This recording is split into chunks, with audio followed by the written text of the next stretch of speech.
Heatwave vs heat index. What's making this summer feel even hotter? Nanan parts of North and West India are in the grip of a brutal heatwave. In Delhi, temperatures once again crossed 42°C after a 17 day break, touching 42.1°C at Safdarjung on Sunday. According to IMD, this comes close to the season's highest so far, 42.3°C, recorded on May 16.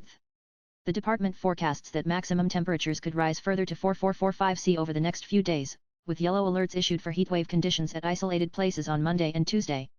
Similar heatwave alerts remain in place for Haryana, Punjab, Uttar Pradesh, and parts of Jammu, Kashmir, Ladakh, and Madhya Pradesh. But for most people, the harshest part is not what the temperature gauge reads, it's how much hotter it feels. In many places, even a 44°C reading feels closer to 50°C on the ground. The reason the heat index. Nanan a heatwave isn't just about how hot it feels, it has a precise definition based on official IMD criteria.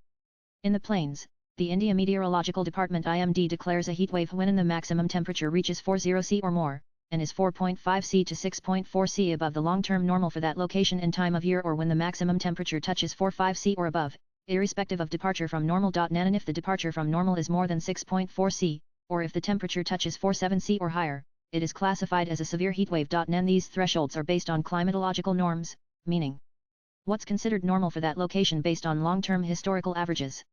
For example, if Delhi's typical June maximum is around 38°C, then anything above 42.5°C would meet the heatwave threshold based on departure from normal. Nan importantly, IMD usually applies these definitions when at least 2 or more stations within a meteorological subdivision record qualifying temperatures for 2 consecutive days or more. Nan for hilly regions, the threshold is lower.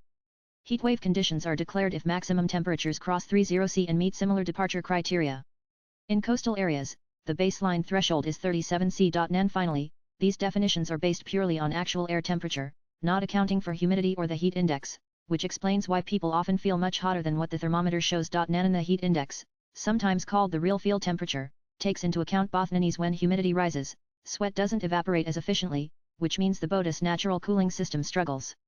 As a result, even at 42°C with high humidity, the body experiences far greater heat stress, often equivalent to 4750°C.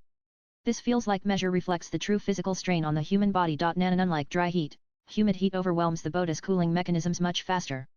When sweat doesn't evaporate properly, the core body temperature rises sharply, leading to Nanan. For example, on certain days this week, parts of Delhi recorded actual temperatures of 4142°C, but high humidity pushed the heat index past 47°C, making it feel like 48°C or more and significantly increasing the risk of heat-related illnesses. Nan this year's brutal heatwave across North India is being driven by a combination of meteorological, geographical, and long-term climatic factors. To begin with, although the monsoon reached Kerala in late May, one of the earliest arrivals on record, its northward advance has stalled.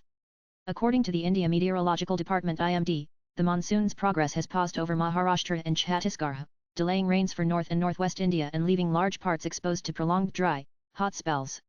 IMD forecasts suggest that forward movement may resume only after mid-June, depending on favorable developments over the Bay of Bengal. Unlike last year, when El Niño +or-0 influenced global weather patterns, this summer is unfolding under neutral ENSO El Niño +or-0 southern oscillation conditions.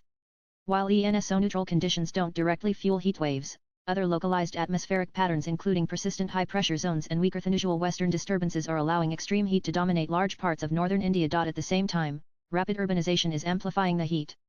Cities like Delhi, Jaipur, Lucknow, and Chandigarh have expanded rapidly, replacing green cover with concrete, glass, and asphalt.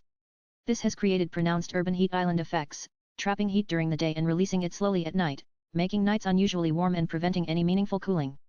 Even hilly regions like Uttarakhand, while expected to receive some rainfall between June 12 and 14, have also faced unusually warm conditions this season. Adding to this is the broader influence of climate change. Studies have consistently shown that heat waves in India have become more frequent, more intense, and longer lasting over the past 2 decades. Global warming is pushing both daytime and nighttime temperatures higher, making current heat waves far more dangerous than similar events in the past. Recognizing the rising threat, IMD has also started issuing dedicated heat index advisories. These advisories go beyond the raw air temperature to reflect how the combination of heat and humidity is actually affecting the human body, using color-coded alerts to indicate risk levels. Nanan swipe left for next video. Nanan the temperature on your weather app is only half the story. The heat index reveals what your body is actually experiencing, and when it crosses 45°C, it's not just uncomfortable, it's dangerous.